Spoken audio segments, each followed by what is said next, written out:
With me today, George Fokas of Focus Beyond. Welcome, George, to Medaki TV. Thank you for having me. Oh, so great to have you here.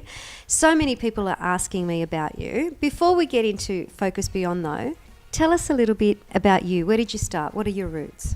Look, I started like, I guess, every other Greek and ethnic person. My parents came from Europe into Australia, no English language. My parents worked until they had kids. Mum stayed home. Dad worked 12 hours a day, 6 days a week, providing for the family just to break even. And growing up, I thought there's got to be a better way. I left school. I didn't qualify for university, college or TAFE. I went straight into a JOB for an insurance company. And you know, working in the insurance industry and working in a job, I just realised, you know, there has to be a better way. So I started looking. I was going to seminars, course after course after course, and, you know, outlaying all this money, failing in what I was doing, but I realised I just had to get back up that one extra time. Unfortunately, I had a lot of people around me that were pointing the finger, laughing at me, thinking I'm an idiot. Why am I spending all this money? Why am I doing all this? They're just taking my money. But I knew there was a way to make more money.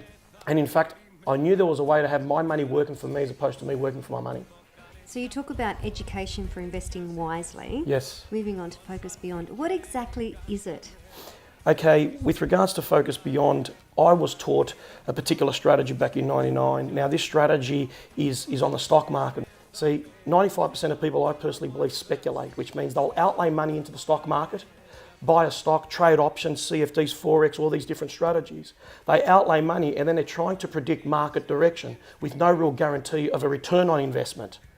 But see, on the other side of the coin that most people don't know of, which is what banks and brokers and fund managers and large corporations and institutional investors, the big players, a strategy that they implement and have been implementing since 1973 is a strategy where they create the markets. See, for people to trade the market and outlay money, someone needs to create the market for them to play in it. Can you give us an example so that we can understand it a little bit better? Absolutely. Now let's say I buy this stock at $20 just purely for some round figures.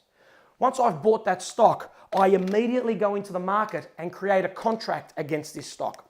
The contract that I create has a specific price of $20, and this is what we call a strike price. Now this contract says I'm agreeing now to sell the stock to somebody else that I've just bought within a month's time at the agreed price, and let's call the agreed price $20. Please understand, this is not a capital gain strategy, this is an income strategy. Because the person who's now bought my contract in the market has paid me a return on my investment of $1.20 up front in my account, irrespective of whether that stock's going to go up or down today, tomorrow, this week, or this month. Therefore, folks, I've outlaid money to buy a stock, not because I love it, not because I believe it's going to go up, because it's going to earn me a return on investment. If I outlay 20 and I get $1.20 back into my account from day one, that stock's cost me $18.80 on a stock that's trading on the markets at $20.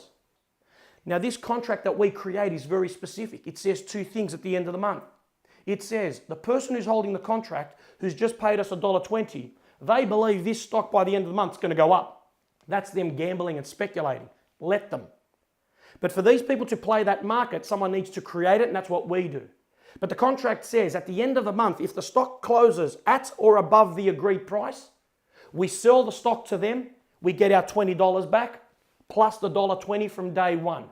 Therefore, I've got my $20, I've got my $1.20, I repeat the process. But the contract says if the stock at the end of the month, because it can close under $20, we don't know what it's going to do, but the contract says if the stock at the end of the month closes under $20, then the contract expires worthless. That person walks away from the deal. I keep the stock, I keep my income that I received from day one, and I repeat the process next month on the existing stock.